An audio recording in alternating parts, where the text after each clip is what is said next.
Sir ఇంకోటి ఇటీవలే ముఖ్యమంత్రి చంద్రబాబు నాయుడు గారు ఒక అనౌన్స్మెంట్ చేశారు. మూడో బిడ్డ పుడితే 30,000, నాలుగో బిడ్డ పుడితే 40,000. విద్య ఖరీదు, విద్య పనికిరాని విద్య, వైద్యం చేస్తే చాలా ఖరీదుగా ఉంది. ఆ తర్వాత మంచినీళ్ళు ఇచ్చి ఇవ్వలేని పరిస్థితులు ప్రభుత్వాలు ఉన్నాయి. ఇన్ని సమస్యల్లో ఉన్నప్పుడు ప్రజలు నిజంగా మూడో బిడ్డకు నాలుగో బిడ్డ వరకు వెళ్ళే పరిస్థితి ఉంటుంది. మీరు సరైన అంశం లేవనెత్తారు. ఖచ్చితంగా ప్రపంచంలో కొన్ని దేశాల్లో, మన దేశంలో కొన్ని రాష్ట్రాల్లో జననాల రేటు తగ్గుతున్నమాట వాస్తవం. ఫెర్టిలిటీ రేట్ అంటాం. అంటే ఒక మహిళ తన సంతానోత్పత్తి కాలంలో ఎంతమంది పిల్లల్ని కంటుందని. నేను పుట్టినప్పుడు బహుశా 5 or 6 ఉండేది.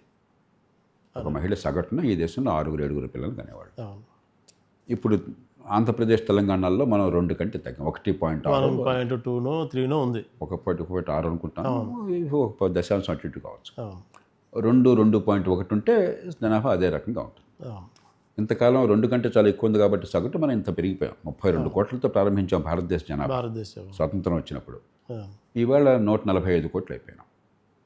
అంటే 4.5 రెట్లు పెరిగాం ఈ 75-80 ఏళ్లలో. కాబట్టి మనం ఇప్పటిదాకా చేసింది సరైన పద్ధతి. ఈ అదుపు చేయకపోతే జనాభా ఇంకా ఇప్పటికే ఇంకా ఒక 250 కోట్లు అయిపోయింది. కానీ మౌలికమైన సమస్య మీరేదో డబ్బులు ఇస్తే పిల్లల్ని కంటాం కాదు. ఎందుకని ఈవేళ యువకులు, కొత్త దంపతులు మన కుటుంబాల వాళ్ళు, మన పిల్లలే, వాళ్ళు ఎక్కడి నుంచి వచ్చిన వాళ్ళు కాదు. ప్రతి కుటుంబంలో మీరు చూడండి, పెళ్ళికి విముఖత ఉన్నది. పెళ్లి చేసుకుంటే పిల్లల కంటానికి విముఖత ఉన్నది. పిల్లల కంటే ఒకటి కంటే ఎక్కువ వద్దనుకుంటున్నారు. రెండు కూడా ఆలోచించాలి చాలా. ఎందుకని ఒకప్పుడు పిల్లలు పెద్ద ఖర్చు ఉండదు అన్న భావం ఉన్నది. ఇవాళ పిల్లలంటే విపరీతమైన ఖర్చు. ఒక కాన్పుకి నేను విన్నది మధ్యతరగతి కుటుంబాలకు కూడా ₹1,50,000 అవుతుందని. end-to-end మీకు ప్రెగ్నెన్సీ మేనేజ్మెంట్, కాన్పు కరెక్ట్ కదా మీరు చెప్పాలి. మార్కెట్లో కరెక్ట్ ఉంది సార్.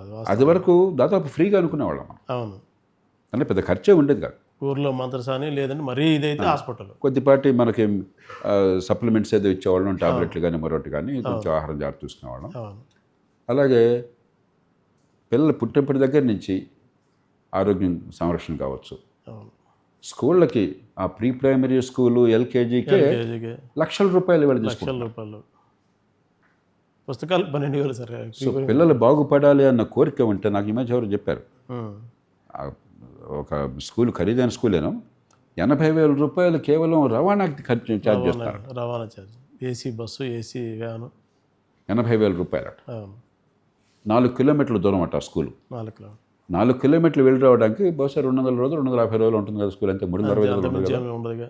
అంటే రోజుకి ₹400 ఆ కుటుంబం ఖర్చు పెడుతుంది ఆ బిడ్డ మీద. 4 కిలోమీటర్లు పెట్టడం, 4 కిలోమీటర్లు, 8 కిలోమీటర్లు. కానీ మనకి డిమాండ్ సప్లై కాస్త మంచి స్కూల్ అనేది కొన్ని ఉన్నాయన్న భావం ఎప్పుడైతే కలిగిందో, ప్రభుత్వం వేల కోట్లు ఖర్చు పెడుతున్నా, లక్షల కోట్లు ఖర్చు పెడుతున్నా కూడా అక్కడ విద్య లేదో, స్కూల్ ఉంది, చదువు లేదు. కాబట్టి నా పిల్లలు బాగుపడాలని కోరుకునే తల్లిదండ్రులు కూడా మన దేశంలో, తల్లిదండ్రులు పిల్లల కోసం బతుకుతారు. ఇది అంతే కదా, పిల్లల కోసం ఏ త్యాగానికైనా సిద్ధం. కాబట్టి అంతంత ఖర్చు పెట్టాల్సి వస్తుంది. ఇదంతా చూసిన తర్వాత ఇప్పుడు పూర్వంలా కాకుండా ఇప్పుడు ఏమవుతుంది, పూర్వం మహిళ ఇంట్లోనే ఉండడం అనేది ఒక సాంప్రదాయం. ఒక తల్లిగా, ఒక గృహిణిగా అదే ప్రధానమైన కర్తవ్యం కూడా. మరి ఈవేళ ఆడపిల్లలు బాగా చదువుకుంటున్నారు, చదువుకోవాలి, రాణిస్తున్నారు. మగపిల్లల కంటే ఎక్కువ రాణిస్తున్నారు విద్యలో చాలా సందర్భాల్లో. మరి మనం సమాజం అభివృద్ధి చెందాలన్నా, మహిళల అభివృద్ధి కావాలన్నా వారందరూ కూడా ఆర్థిక కార్యక్రమాల్లో భాగస్వాములు కావాలి. కాబట్టి ఇద్దరు పనిచేస్తున్నప్పుడు పిల్లల్ని సాగడం, మరి దానికోసం ఇంట్లో చూసుకోవడం ఎవరు? కుటుంబాలు, ఉమ్మడి కుటుంబాలు లేవు ఇప్పుడు లేవు, న్యూక్లియర్ ఫ్యామిలీస్ అయినాయి. ఇది మన దేశంలోనే కాదు, ప్రపంచమంతా జరుగుతుంది. మీరు ఎన్ని ప్రోత్సాహకాలు ఇచ్చినా కూడా చాలా దేశాల్లో, ఉదాహరణకు దక్షిణ కొరియా కావచ్చు, మరి యూరోప్లో చాలా దేశాల్లో కావచ్చు, జపాన్ కావచ్చు, అదేమీ అక్కడ పిల్లల సంఖ్యను పెంచట్లే. కాబట్టి ఇది పరిష్కారం కాదు. మీరు ఏమన్నా ఉంటే మంచి ప్రమాణాల విద్య గ్యారంటీగా అందించి ఏర్పాటు చేయండి. అది జరగట్లేదుగా.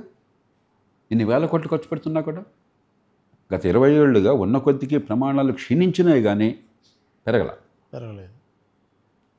మంచి ఆరోగ్యం సరిగ్గా అందించి ఏర్పాటు చేయండి, ఖర్చు అవసరం లేకుండా. ఈ రూపంలో వెళ్ళాలి తప్ప డబ్బులు ఇచ్చేస్తే పిల్లల్ని కంటారు అన్నది కరెక్ట్ కాదు. రెండోది, విస్తృతంగా ఆలోచిద్దాం. కొన్ని రాష్ట్రాల్లో, కొన్ని ప్రాంతాల్లో జననాల రేటు తగ్గినా కూడా కొన్ని రాష్ట్రాలు ఎప్పటికీ జననాల రేటు విశిష్టంగా ఉంది. ఇప్పుడు మనలాంటి రాష్ట్రాల్లో కూడా, తెలుగు రాష్ట్రాల్లో కూడా జననాల రేటు ఎక్కువ లేకపోయినా కూడా యువత అందరూ పూర్తిగా ఉపాధితో ఉన్నారండి. వాళ్ళ అవసరాలని వాళ్ళకి అసలు ఏ రకమైన ఇబ్బంది లేదండి. మనకు యువత కొరవయ్యారనుకుంటే అదే పరిస్థితి. ఉన్న వాళ్ళకి ఉద్యోగాలు ఇప్పించలేకపోతున్నారు, అవును. ఉన్న వాళ్ళకి ఉపాధి కల్పించలేకపోతున్నారు, ఉన్న వాళ్ళకి నైపుణ్యాన్ని ఇవ్వలేకపోతున్నారు, ప్రభుత్వం. వాళ్ళకి తగిన ఉపాధి కోసం ఆర్థిక వ్యవస్థ పెంచలేకపోతున్నారు. అవును. ఇంకా జనాభా పెంచమంటున్నారు మీరు. పెంచమంటున్నాం. ఉన్నవాడికి ఉపాధి లేదురా బాబు అంటే ఇంకో జనాభా తీసుకుంటారు. ఇప్పుడు దీని గురించి దక్షిణ కొరియా మరో దేశం ఆలోచిస్తుంది, జపాన్ లాంటి దేశాలు ఆలోచిస్తున్నాయని చెప్పంటే అవును. ఉన్న వాళ్ళందరికీ మంచి ప్రమాణాల ఉపాధి, మంచి నైపుణ్యము, సమాజంలో ఉత్పత్తి చేసే శక్తి, ఉత్పాదకత అన్నీ వచ్చేసినాయి. కాబట్టి మాకు మంది ఎక్కడ అంటున్నారు. చైనా కూడా అదే సమస్య ఉంది. మాకు మనుషులు కావాలి, పనిచేసే వాళ్ళ సంఖ్య తగ్గిపోతుంది అంటున్నారు. మన సమస్య అది కాదు, ఉన్న వాళ్ళని ఉపయోగించుకోలేకపోతున్నాం. అవును. ఉన్న వాళ్ళని ఉపయోగించుకోవడం మీద దృష్టి పెట్టాలా ముందు.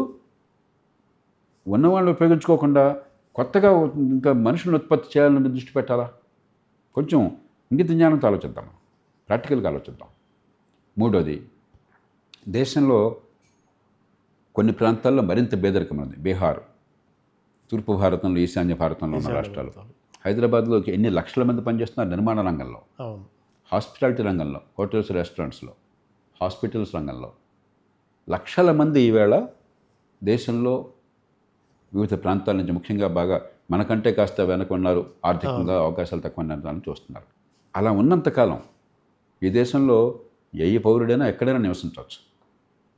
కాబట్టి మనకు కొరత లేదు, మనుషులు కొరత లేదు.